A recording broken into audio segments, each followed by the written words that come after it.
اسی آرڈیننس کی میں اور اس وقت کی حلقہ بندیاں بھی پراپر نہیں تھیں، لیکن ایم کیو ایم نے الیکشن بھی لڑا، اتحاد بھی برقرار رکھا، وزارتوں کے مزے بھی لوٹے، اور کراچی کے ایک ایک محکمے پر سندھ حکومت نے قبضہ کر لیا، بلدیاتی اداروں کو محروم کیا، اور ایم کیو ایم ان کی سہولت کار بنی رہی۔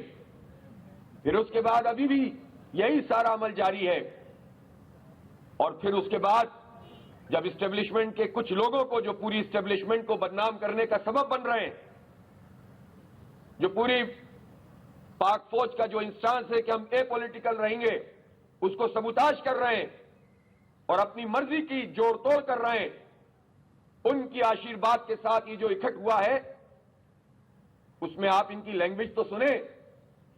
ابھی تو جمع ہوئے ہیں تو یہ کہنا شروع کر دیا کہ ہم کیا شریف ہوئے کہ بہت سے بدماش ہو گئے، آ جاؤ اور بدماشی کر کے دکھاؤ، ہم موجود ہیں، دیکھتے ہیں تم کتنی بدماشی کرتے ہو۔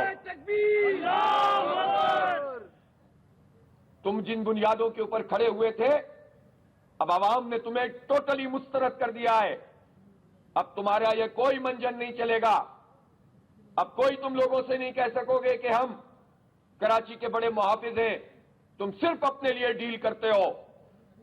ذرا ایک ایک آدمی کے حساب تو دیکھو تم تھے کیا، اور اس پارٹی کے آنے کے بعد اور اس مینڈیٹ کو بیچنے کے نتیجے میں تم کہاں کہاں پہنچ گئے۔ ملیشیا میں کیا لے لیا، دبئی میں کیا لے لیا، کچھ لوگ لندن میں ہوٹل خرید رہے ہیں، کچھ لوگ امریکہ میں ہوٹل چلا رہے ہیں، کچھ لوگوں نے یہاں سے اپنے آپ کو 60 گز کے اور 80 گز کے مکانوں سے عوام کو برباد کر دیا اور خود ڈیفنس میں بڑے بڑے بنگلے بنا لیے، اور مکمل طور پر پیپلز پارٹی کے ساتھ مل کر کراچی کے اوپر اسی طرح سے شب خون مارتے رہے۔ تم مردم شماری کی بات کرتے ہو، پچھلی حکومت میں وفاقی حکومت میں موجود تھے اور وفاقی کابینہ کے ممبر تھے، اور اس وفاقی کابینہ نے مردم شماری میں کراچی کی گنتی آدھی کر دی۔ تم شریک جرم تھے اس چھڑے کو گھونپنے میں جو کراچی کے لوگوں کی پیٹھ پر گھونپا گیا۔ تم کراچی کی بات کرتے ہو، کراچی کے لوگ تمہیں مسترد کر رہے ہیں اور تم خوف زدہ ہو۔ تم 3 مل جاؤ یا 10 مل جاؤ، کوئی فرق نہیں پڑتا، لیکن اگر تم نے کراچی میں بدماشی کرنے کی کوشش کی تو پھر شریف لوگ بتا دیں گے کہ بدماشوں کو کیسے روکا جاتا ہے، پھر پتہ چل جائے گا تمہیں، اور تمہاری اوقات بھی تمہیں پتہ چل جائے گی تم کیا ہو۔ اس لیے ایک دوسرے پر راکے ایجنٹ کے الزام لگانے والے، ایک دوسرے پر اربوں روپے کی کرپشن کے الزام لگانے والے، ایک دوسرے کے اوپر گھٹیا الزامات لگانے والے پوری دنیا کے میڈیا کے سامنے بیٹھ کر گھر کی خواتین کو ڈسکس کرنے والے ایک ہو گئے ہیں۔ کس خوف سے ایک ہو گئے ہیں؟ یہ سوال تو سب سے بنتا ہے، کون ان کو ایک کر رہا ہے؟ کیوں اس پر ایکشن نہیں لے رہے وہ تمام ارباب اختیار کہ جن کے ماتحت لوگ یہ کام کر رہے ہیں؟ اور کیوں ان کو ایک کیا جا رہا ہے؟ یہ 10,000 بھی ایک ہو جائیں تو بھی فرق نہیں پڑتا، اول تو 10,000 کیا، سارے مل کر جان لگا دی، ساری آشیرواد حاصل ہو گئی، اور الیکشن کمیشن پر 500 بندے نہیں جمع کر سکے، تو یہ تو آپ کی حیثیت ہے، اور آپ کہتے ہو کہ ہم احتجاج کریں گے اور الیکشن کو جو ہے کینسل۔ یہ سب ملی بھگت تھی پیپلز پارٹی کے ساتھ۔ میں مسلسل روز کہہ رہا تھا کہ پیپلز پارٹی جھوٹ بول رہی ہے، دھوکہ دے رہی ہے، یہ دونوں ایک ہیں، یہ نورا کشتی کر رہے ہیں، یہ خوف زدہ ہیں عوام سے، اور یہ الیکشن نہیں کروانا چاہتے۔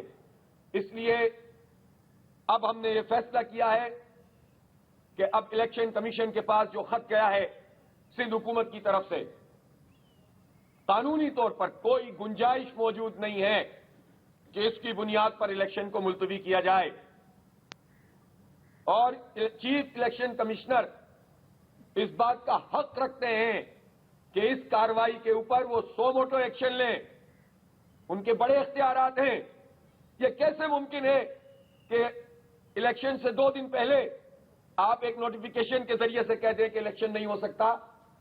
الیکشن کے رولز کے مطابق، قانون کے مطابق جب الیکشن کی اناؤنسمنٹ ہو جائے تو پھر حلقہ بندیوں کو تبدیل نہیں کیا جا سکتا۔ یہ بات تو خود الیکشن کمیشن کہہ چکا ہے، 3 مرتبہ ہائی کورٹ نے فیصلہ دے دیا، 1 مرتبہ سپریم کورٹ نے فیصلہ دے دیا، الیکشن کمیشن نے خود فیصلہ دے دیا۔ لہذا ہمارا مطالبہ یہ ہے کہ الیکشن کمیشن ان کے خط کو واپس پھینکے، ان سے ان کے کارروائی کرے کہ آپ کو یہ جرت کیسے ہوئی کہ آپ نے اس فیصلے کے الگ رقم جو ہم نے کیا ہوا ہے، آپ نے ہمیں اپنا فیصلہ سنایا ہے اور خط ہمیں لکھا ہے، اس کو مسترد کرنا چاہیے۔ ہمارے کارکنوں میں، کراچی کے عوام میں غم و غصہ ہے، ایک لہر تھی اور ہے اس وقت بھی کہ لوگ یہ چاہتے ہیں کہ شہر کے حالات بدلیں۔ یہ جماعت اسلامی کا نقصان نہیں ہو رہا، یہ کراچی کے عوام کا نقصان ہو رہا ہے۔ یہ کراچی کے 3.5 کروڑ لوگوں کو ایک امید بندی کہ ہم اپنی آزاد مرضی سے اپنا وہ میئر چنیں گے، اپنی وہ بلدیہ لے کر آئیں گے، اپنے وہ ٹاؤن کے چیئرمین ہوں گے، اپنی یو سی کے اور کونسلر کی وہ لوگ ہوں گے جو گراس روٹ لیول پر لوگوں کے مسئلے حل کریں گے۔ لوگ اسٹریٹ کرمنل کا شکار ہیں، تعلیم نہیں ہے، روزگار نہیں ہے، سڑکیں بن رہی ہیں تو کرپشن ہو رہا ہے، اتنی بڑی پیمانے پر کرپشن ہے کہ الامان والا فیس، اور اس کرپشن کے مال میں حصے داری کے لیے یہ لوگ جو ہے اپنے ریٹ لگواتے ہیں اور فیسیلیٹیٹر بنتے ہیں وڈیروں اور جاگیرداروں کے۔ اس لیے آج انشاءاللہ تعالی 3 بجے الیکشن کمیشن سندھ کے آفس پر دھرنا ہوگا۔ میں ایک شہر کے عوام سے کہتا ہوں کہ بڑی تعداد میں شریک ہوں، کارکنان لوگوں کو موبلائز کریں۔ ہم اس حق سے دستبردار نہیں ہو سکتے۔ ہم تو نہیں کہہ رہے کہ ہمیں چور دروازے سے ایڈمنسٹریٹر بنا دو، بعض لوگ تو لائن میں لگے ہوئے ہیں، عوام کو فیس کر نہیں سکتے، چور دروازے سے ایڈمنسٹریٹر بننا چاہتے ہو تو آپ سوچو کیا حال ہے تمہارا۔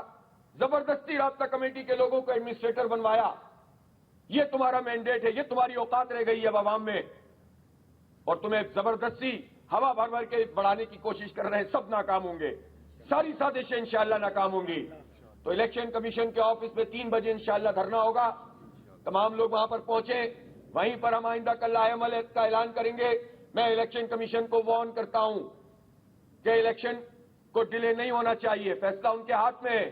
اگر انہوں نے یہ کام کیا تو قانونی جنگ تو لڑیں گے، یہ پھر جدوجہد سڑکوں کے اوپر ہوگی، پھر کراچی کے مختلف حصوں میں ہم بیٹھ بھی سکتے ہیں، ہمارے دھرنے طویل بھی ہو سکتے ہیں، پھر ہم سے حکومت آ کر یہ بات نہ کرے کہ ہٹ جائیں اور ہم آپ کی یہ بات مان لیں گے۔ جب تک آپ الیکشن کا اعلان نہیں کریں گے کہ یہ وقت پر ہو رہے ہیں، ہم اپنا احتجاج جو ہے وہ بڑھائیں گے آگے۔ اس لیے ہمیں یہ مت سمجھیں کہ بس آپ جو فیصلے کرتے چلے جائیں، غیر قانونی، غیر آئینی، کراچی دشمن، عوام دشمن، اس کو قبول کیا جائے گا، کیسے قبول کر سکتے ہیں؟ اور میں کارکنوں سے کہتا ہوں، بعض اوقات یہ لوگ چالیں چل کے اس جگہ پر لا کر رکھنا چاہتے ہیں کہ جس میں یہ کہیں کہ بھائی اب تو بالکل وقت ہی نہیں بچا، جیسا اسلام آباد میں انہوں نے کیا۔ کارکنان تیار رہیں، 1 گھنٹے پہلے بھی الیکشن بحال ہو تو 1 گھنٹہ پہلے بھی آپ تیار ہو کر پولنگ اسٹیشنوں پر بیٹھے اور عوام کو نکالیں۔ کراچی کے عوام تیار رہیں، ہم ان کی جنگ لڑ رہے ہیں، ان کے بچوں کے مستقبل کی جنگ لڑ رہے ہیں۔ الیکشن تو ابھی آیا ہے، ہم تو برسوں سے جدوجہد کر رہے ہیں۔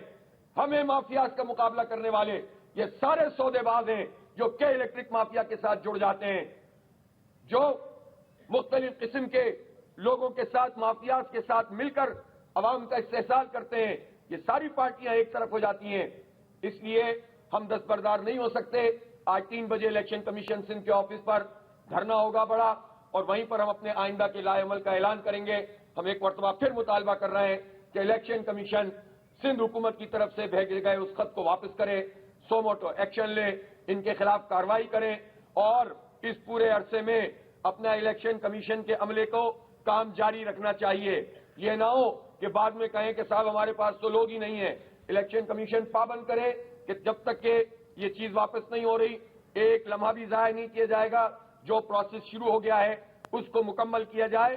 الیکشن 15 جنوری کو ہوں گے انشاءاللہ، اور 15 جنوری کو انشاءاللہ عوام کی کامیابی ہوگی، کراچی کی کامیابی ہوگی، جماعت اسلامی کی کامیابی کسی فرد کی کامیابی نہیں۔ ہمیں مال نہیں بنانا ان لوگوں کی طرح، ہمیں جائیدادیں نہیں بنانی، ہمیں ہوٹل نہیں خریدنے، ہمیں جا کر بحریہ ٹاؤن میں پلاٹ نہیں پکڑنے، ہمیں جا کر جو ہے وہ قبضے نہیں کرنے، ہمیں گراؤنڈ پہ قبضہ نہیں کرنا، ہمیں چائنا کٹنگ ماسٹر نہیں بننا، ہمیں بھتہ خوری اور دہشت گردی نہیں کرنی، بوریوں پر بند لاشوں کا کاروبار نہیں کرنا، ہمیں خدمت کرنی ہے، خدمت، ہمیں عوام کے ساتھ رہنا ہے، ہمیں اپنے مستقبل کو آگے بڑھانا ہے، اس شہر کو اس کی شناخت دلانی ہے، اس شہر کو جن لوگوں نے مست کیا ہے ان سے اس کو چھڑانا ہے، اس لیے اس کی تیاری بھی کریں، اور 3 بجے انشاءاللہ الیکشن کمیشن سندھ کے آفس پہ ملاقات ہوگی۔ بہت شکریہ۔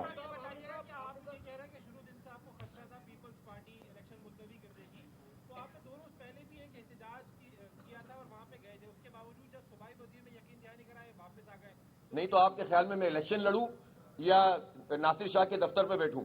اور بھائی جمہوری عمل میں اور کیا ہوتا ہے؟ دھرنا دیا، اس نے واضح اعلان کیا، میڈیا کے سامنے کیا، اس کے بعد الیکشن مہم چلائیں گے کہ ناصر شاہ کے وزیر بلدیات کے دفتر پہ بیٹھیں گے؟ ایک جمہوری طریقہ اور کیا ہو سکتا ہے؟ اگر کسی کی شرم ہی ختم